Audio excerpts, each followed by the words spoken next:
Akiaria igongona-inĩ rĩa kwĩhĩtithio kwa maminista kaunti-inĩ ya Meru Kiraitu nĩ amenereirie na njĩra nene mutongoria wa ngwatanĩro ya Nasa Raila Odinga akiuga ndarĩ na itanya rĩega rĩa bũrũri kuona ararongoreria ũrĩa angĩhagũra thirikari. He has a revolutionary mind. He believes in the theory of permanent revolution. And what he has done is merely taken a strategic retreat. You are going to see him again in demonstrations and mass action. But we who want peace, progress and development in this country.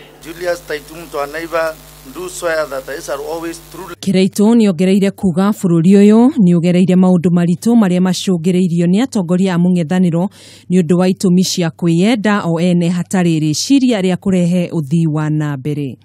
Akiaria ihinda-inĩ rĩu minista wa mĩgũnda Professor Jacob Kaimenyi nĩathiĩte na mbere kuuga mwena wa mũng'ethanĩro wĩna kĩhoto gĩa gũtabania mirurungano ya thayu no ti ya gũthũkangia na kwananga indo cia mũingĩ.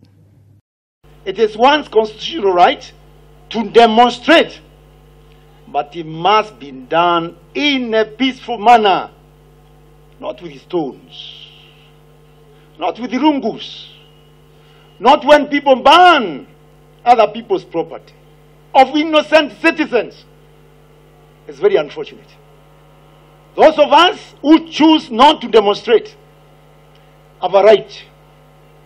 We have a right to security and conduct our business in a peaceful manner.